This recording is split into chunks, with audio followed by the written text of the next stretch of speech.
Un homme m'a regardé droit dans les yeux et m'a dit « Ta femme passera la nuit avec moi ». Ce qu'il ne savait pas, c'est que cette nuit allait devenir son pire cauchemar. Tout a commencé lors d'une soirée où je n'avais jamais voulu être. Me voilà donc, debout au milieu d'une fête, entouré de visages inconnus, de conversations creuses et de sourires forcés.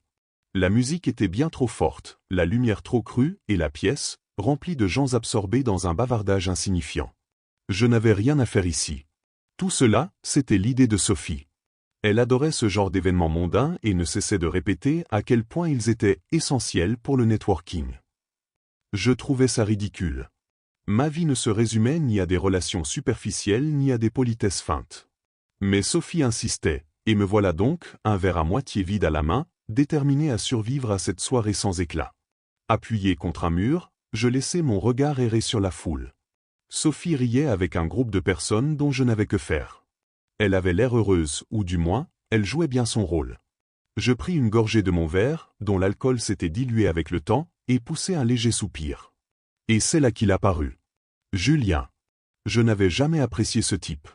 Il appartenait à cette catégorie d'hommes qui respirent une confiance excessive, comme s'ils avaient déjà gagné chaque échange avant même qu'il ne commence. Son sourire était celui d'un homme qui se croyait intouchable. Arrogant, suffisant, et maintenant, il se tenait juste devant moi. Aucune salutation. Aucune introduction. Juste une phrase, tranchante comme une lame. Ta femme passera la nuit avec moi. Un choc électrique traversa mon corps. Mon cœur manqua un battement, mon sang se glaça avant de repartir en une pulsation brûlante dans mes veines. Il était sérieux. Je le voyais dans son regard, dans son sourire insolent, dans cette façon de me toiser comme si je n'étais qu'un obstacle à écarter. J'aurais pu lui écraser mon poing en plein visage. L'attraper par le col et le plaquer contre le mur. Mais ce serait trop facile. Trop primaire. Je ne laissais rien paraître. Au lieu de ça, je pris une seconde pour étouffer la rage qui grondait en moi. Puis, lentement, je fis un pas en avant, me penchai légèrement vers lui et lui soufflai d'une voix glaciale. Tu as exactement 30 secondes pour disparaître d'ici. Sinon, je t'assure que tu ne sentiras plus jamais ton petit Julien entre les jambes. Son visage perdit instantanément toutes ses couleurs. Son sourire se figea, ses lèvres s'entr'ouvrirent, cherchant une réponse qui ne vint jamais. Pendant un bref instant, il eut l'air d'un homme qui venait d'avaler de travers. Puis, il recula. Un pas. Puis un autre. Et soudain, il fit demi-tour et disparut dans la foule. Je laissai échapper un souffle lent. La colère était toujours là, tapie sous la surface, mais elle était désormais sous contrôle. Je savais que cette histoire ne faisait que commencer. Je posai mon verre sur une table voisine, retroussai mes manches et balayai la pièce du regard. Et puis, je le revis. Julien se tenait à l'autre bout de la salle, tournant le dos, un verre à la main. Il essayait de se fondre dans la masse, mais je pouvais voir son malaise. Il était encore pâle. Alors, je me mis en mouvement. Lentement. Contrôlé. Julien n'avait pas la moindre idée que sa soirée ne faisait que commencer. Je traversai la foule avec une lenteur calculée, mais pas mesurée, mon regard rivé sur Julien. Il ne m'avait pas encore remarqué. Il était là, debout, crispé, un verre serré dans sa main, tentant de masquer son trouble sous une façade d'indifférence. Mais je le voyais.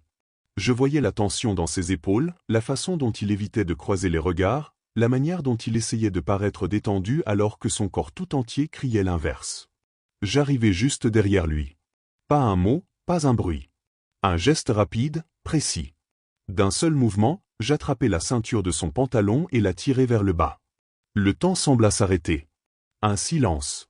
Puis un éclat de rire, léger, comme une première goutte annonçant l'orage. Un autre suivit. Et bientôt, la pièce entière explosa dans un concert de moqueries et d'hilarité tonitruante. Julien resta figé. Une fraction de seconde, il ne comprit pas. Puis, d'un geste paniqué, il tenta de rattraper son pantalon, mais c'était trop tard.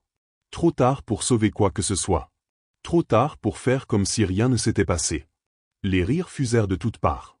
Certains invités pointaient du doigt, d'autres se tenaient le ventre, incapables de se contenir. Des téléphones se levèrent, prêts à immortaliser l'instant. Julien, le grand Julien, l'arrogant, l'intouchable, réduit à une caricature pathétique sous les flashs des caméras. Je ne comptais pas en rester là. D'une voix forte, je lançai, un sourire narquois aux lèvres. Eh bien, Julien, au moins maintenant tout le monde sait que tu n'avais rien d'impressionnant à cacher. Une nouvelle vague d'éclats de rire secoua la pièce. Certains se tapaient sur l'épaule en se répétant la phrase, d'autres n'arrivaient même plus à parler entre deux hoquets de rire.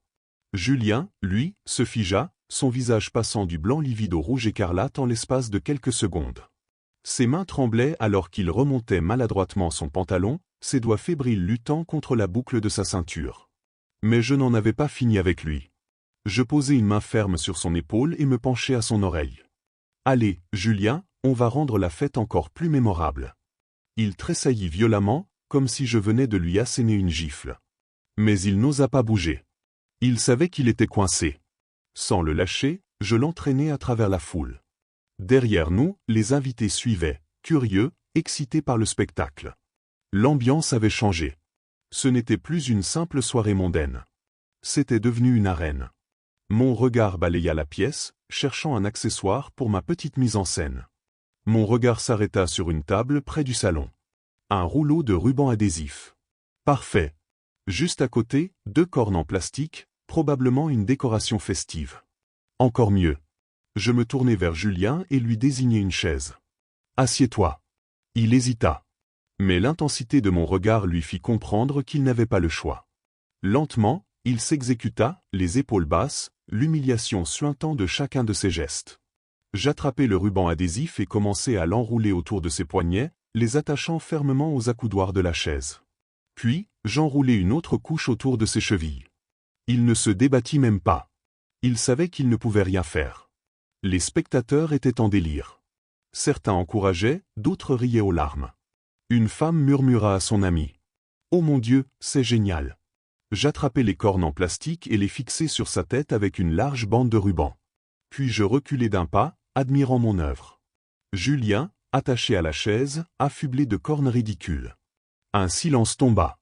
Puis, comme une vague, le rire éclata à nouveau, plus fort, plus cruel. Certains invités prenaient des photos, d'autres n'en croyaient pas leurs yeux. Julien baissa la tête, comme s'il espérait disparaître. Mais il n'y avait aucun échappatoire. Il était devenu le centre d'attention, la plaisanterie vivante de la soirée. Et pourtant, ce n'était que le début. Je pris mon temps pour savourer la scène. Julien, attaché à cette chaise, affublé de ses cornes grotesques, n'était plus qu'une caricature pathétique de lui-même. Autour de nous, la foule riait aux éclats, des larmes de joie roulant sur les joues de certains. L'humiliation était totale. Mais il manquait encore une touche finale. J'aperçus un marqueur noir abandonné sur la table. Un de ces feutres épais qui ne s'effacent pas facilement. Je le saisis, sans un mot, je m'approchai de Julien. Il leva les yeux vers moi, paniqué, comprenant que le cauchemar n'était pas terminé. Il tenta de bouger, de se dégager, mais ses liens le maintenaient fermement en place. Je m'accroupis devant lui et d'un geste précis, je traçai en lettres majuscules sur son torse, juste au-dessus de son cœur. La salle éclata de plus belle. Certains prirent des photos, d'autres chuchotaient entre eux, excités par l'ampleur du scandale. Julien ferma les yeux un instant, comme s'il espérait que tout cela ne soit qu'un mauvais rêve dont il allait se réveiller. Mais il n'y avait pas d'échappatoire. Je me redressai lentement, laissant mon regard se promener sur les visages autour de nous. Tous ces invités, ces connaissances de Sophie, ces faux amis qui se réjouissaient maintenant du spectacle. Ils l'avaient côtoyé, peut-être même admiré, mais ce soir, ils le voyaient sous son vrai jour. Un imposteur. Mon regard se posa enfin sur Sophie. Elle était là, figée, le teint livide. Ses mains tremblaient légèrement, ses lèvres entr'ouvertes comme si elle voulait dire quelque chose, mais aucun son ne sortait. Elle venait de comprendre. Comprendre que cette mascarade ne concernait pas seulement Julien. Que ce n'était pas qu'une humiliation pour lui. C'était un jugement. Le sien aussi. J'attrapai un micro posé sur une étagère à côté de la sono et tapotai dessus pour capter l'attention de la salle.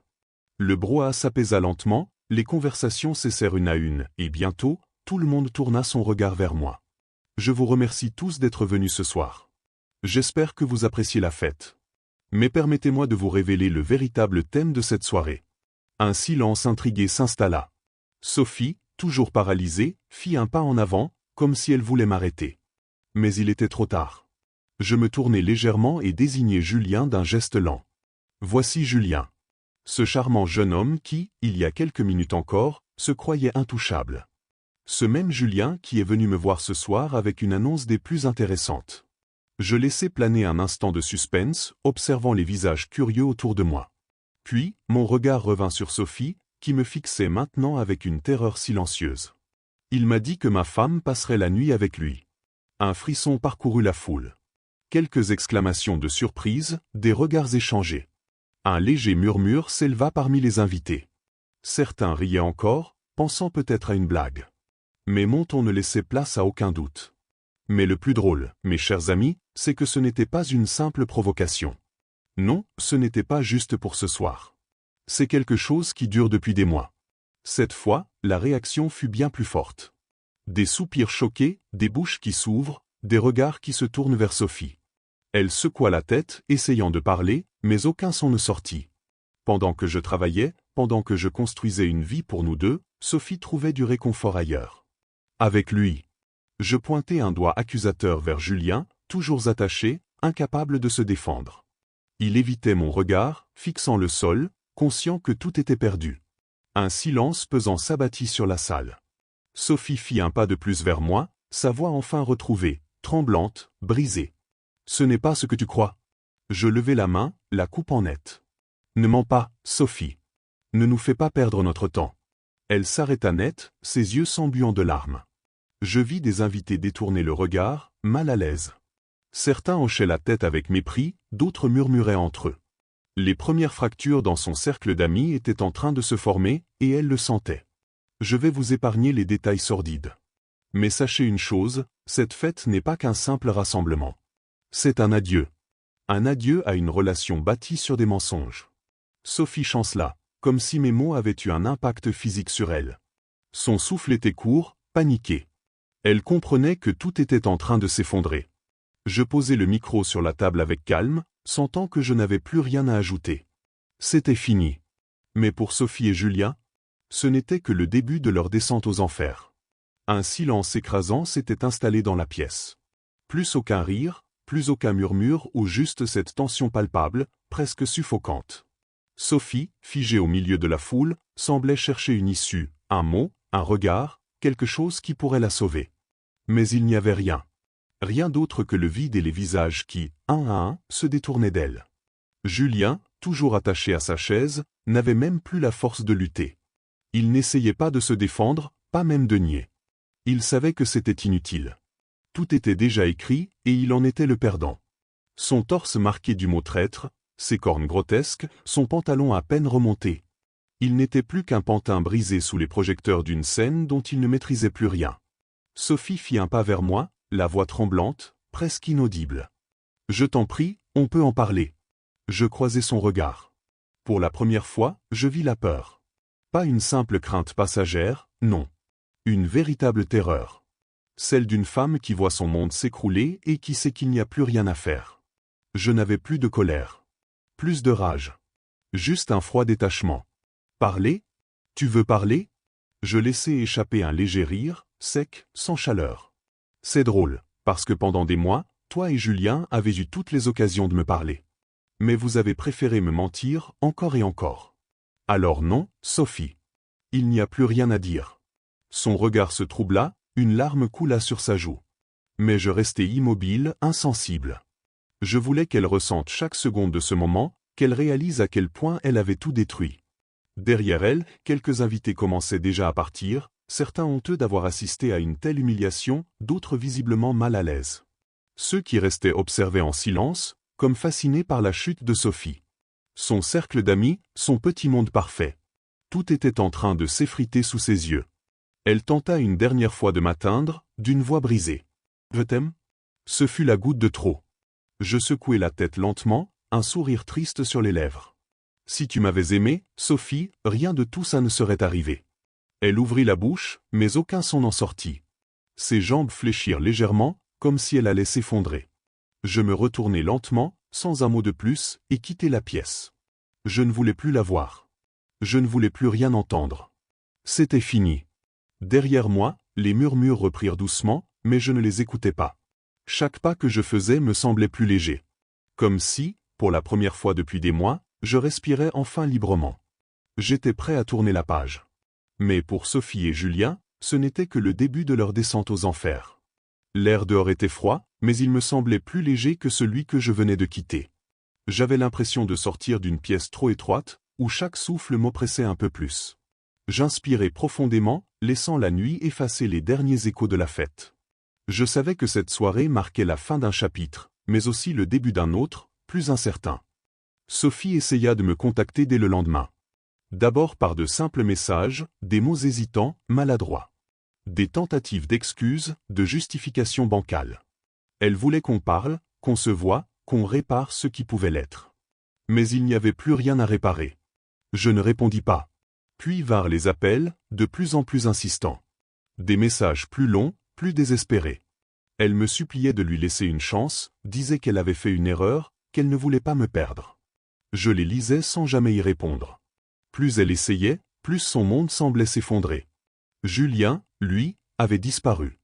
Après l'humiliation de la fête, il s'était fait discret, évitant autant que possible tout contact avec ceux qui avaient assisté à sa chute. Il savait que son image était détruite, que chaque regard posé sur lui était empreint de moquerie ou de mépris. Même son cercle d'amis, ceux qui l'admiraient autrefois, s'éloignaient progressivement. Je continuais ma vie, mais quelque chose en moi restait marqué par ce qui s'était passé. La trahison laissait des cicatrices profondes, et même si j'avais pris ma revanche, l'amertume ne disparaissait pas du jour au lendemain. Il me fallait du temps. Alors, je me concentrai sur moi-même. Je repris le sport, sortis plus souvent, retrouvai des amis que j'avais négligés. Chaque jour sans Sophie était une étape vers ma reconstruction.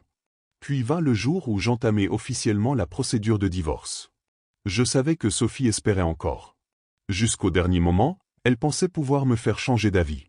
Mais lorsqu'elle reçut les papiers, il n'y eut plus de doute possible. C'était terminé. Définitivement. Elle tenta un dernier geste, un ultime message où elle me disait qu'elle m'aimait toujours, qu'elle regrettait tout, qu'elle donnerait n'importe quoi pour revenir en arrière. Je ne répondis pas. Le silence fut ma seule réponse. Et je savais que c'était la plus douloureuse de toutes. La signature du divorce fut rapide, presque mécanique. Quelques signatures, des papiers officiels, et tout était fini. Des années de vie commune réduites à quelques feuilles que l'on classe dans un dossier, à un nom que l'on raie d'un document. Il n'y eut ni cri, ni dispute. Juste une dernière formalité, froide et impersonnelle. Sophie était là, de l'autre côté du bureau, silencieuse. Son visage était marqué, fatigué. Elle n'avait plus rien de cette femme sûre d'elle qui, il n'y a pas si longtemps, riait au milieu de ses amis. Ses mains tremblaient légèrement quand elle prit le stylo, comme si elle réalisait enfin qu'il n'y avait plus d'issue. Quand tout fut terminé, elle releva enfin les yeux vers moi. « C'est vraiment fini, alors ?» Je la regardai un instant, sans émotion. Puis j'hochai lentement la tête. « Oui. » Elle ouvrit la bouche, comme si elle voulait ajouter quelque chose, mais aucun mot ne vint. Finalement, elle baissa les yeux et se leva, hésitante. Avant de sortir, elle s'arrêta une dernière fois, espérant sans doute un signe, une hésitation de ma part. Mais je ne bougeai pas. Quand la porte se referma derrière elle, je ressentis un vide étrange. Pas du chagrin, pas du regret. Juste une immense sensation de calme. Comme si un poids que je portais depuis trop longtemps venait enfin de disparaître. Je pris le temps de reconstruire ma vie, loin des mensonges, loin des trahisons. Petit à petit, les souvenirs s'effacèrent, laissant place à autre chose. Je me redécouvris, repris goût à la liberté, à des relations sincères, sans faux-semblants. Un soir, entouré de vrais amis, un verre à la main, je levai mon verre et déclarai simplement « À la liberté !» Ils sourirent et trinquèrent avec moi. Sophie et Julien appartenaient désormais au passé. Et moi, j'étais enfin prêt à avancer. Merci d'avoir regardé cette histoire jusqu'au bout. Si elle vous a intrigué, choqué ou fait réagir, n'hésitez pas à laisser un like et à vous abonner pour ne manquer aucune de nos prochaines confessions. Activez la cloche pour être averti dès qu'une nouvelle histoire est publiée. Dites-moi en commentaire ce que vous en pensez. Que feriez-vous à la place du héros? À très bientôt pour une nouvelle confession choc.